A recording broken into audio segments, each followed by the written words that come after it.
Hi, hello, namaste, welcome to Anu Talks. Happy New Year to all my YouTube family members. Welcome to 2024. ఈ కొత్త సంవత్సరం మీ నోరు తీపి చేద్దామని ఒక స్వీట్ రెసిపీతో మీ ముందుకు వచ్చేసాను. పోలేలు భక్షాలను కూడా అంటారు. వీటిని ఒక్కొక్క ప్రాంతంలో ఒక్కొక్కలా పిలుస్తారు. మేమైతే పోలేలు అని అంటాం. మరి లేట్ ఎందుకు, ప్రొసీజర్ ఏంటో చూసేద్దాం పదండి. ముందుగా ఒక బౌల్ తీసుకొని అందులో ఒక కప్ గోధుమ పిండి, హాఫ్ కప్ మైదా పిండి వేసుకొని బాగా కలుపుకోవాలి. అండ్ 1 టేబుల్ స్పూన్ ఆయిల్ వేసి మళ్ళీ బాగా మిక్స్ చేసుకొని ఖచ్చితంగా ఒక హాఫ్ అన్ అవర్ మటుకు రెస్ట్ ఇవ్వాల్సిందే. అప్పుడే పిండి చాలా సాఫ్ట్గా అవుతుంది.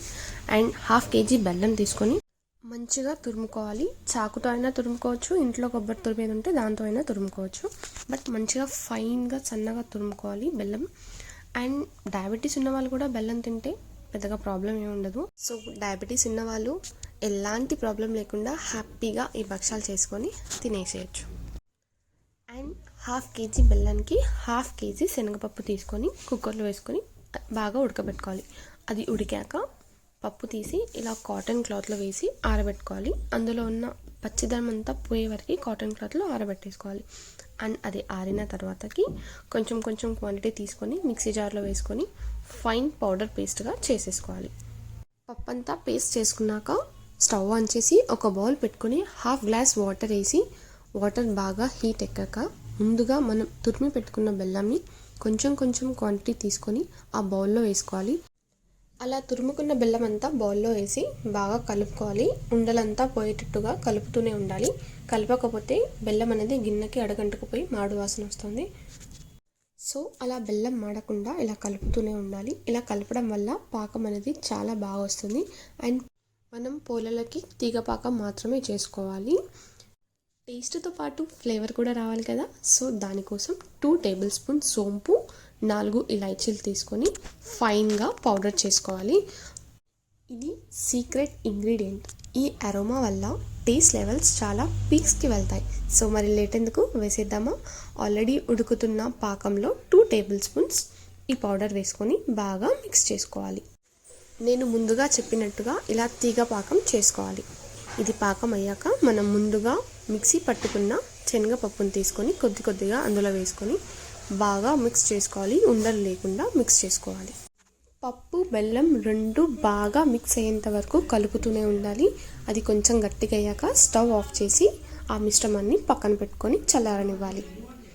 అది చల్లారేంతలోపు ముందుగా మనం కలిపి పెట్టుకున్న పిండిని కొంచెం అంత క్వాంటిటీ తీసుకొని ఇలా రౌండ్గా బౌల్గా చేసుకోవాలి. ఇలా రౌండ్గా బౌల్గా చేసుకోవటం వల్ల మనం ఆల్రెడీ ప్రిపేర్ చేసిన పప్పు బెల్లం స్టఫ్ని ఈజీగా మనం స్టఫింగ్ చేసుకోవచ్చు. ఆల్రెడీ మనం ప్రిపేర్ చేసి చల్లారడానికి పెట్టుకున్న స్టఫ్ని తీసుకొని ఇప్పుడు ఈ పిండిలో స్టఫింగ్ చేసేసుకుందాం పదండి. ముందుగా కొంచెం క్వాంటిటీ తీసుకొని ఇలా రౌండ్గా బాల్ లాగా చేసుకొని పిండి ముద్దలో పెట్టేసుకొని రౌండ్గా చుట్టేసుకోవాలి పిండిని. సేమ్ వీడియోలో ఏ విధంగా అయితే చూపిస్తున్నారో ఆ విధంగా పిండిని ఇట్లా సైడ్ నుంచి ఎడ్జెస్ దాకా క్లోజ్ చేసుకుంటూ రావాలి.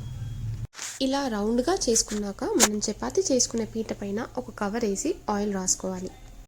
ఆయిల్ రాసాక సేమ్ ఈ వీడియోలో చూపిస్తున్నట్టు ఎడ్జెస్ నుంచి ఇలా రౌండ్గా చపాతీ సైజ్ వచ్చేంత వరకు సైడ్ నుంచి నొక్కుకోవాలి. రోటీ చేసుకున్నాక ఇలా కవర్ని స్లైట్గా లేపి పెనం పైన వేసి కాల్చుకోవటమే. పోలేలు గీతో కాల్చుకుంటే చాలా టేస్టీగా ఉంటాయి. అలా 1 సైడ్ కాలాక నెక్స్ట్ సైడ్ కూడా తిప్పుకొని గీ వేసుకొని కాల్చుకోవాలి. అలా 2 మినిట్స్ మంచిగా సైడ్స్ కన్నీ కాలాక తీసేసుకోవటమే. That's it. నోరూరించే రుచికరమైన పోలేలు రెడీ. చూస్తుంటేనే తినేయాలనిపిస్తుంది కదా. మరి లేట్ ఎందుకు, టేస్ట్ చేద్దాం పదండి.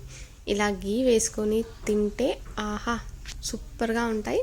మీరు కూడా ఒకసారి ఇంట్లో ట్రై చేయండి. And please don't forget to subscribe, like, share, comment. Thank you for watching.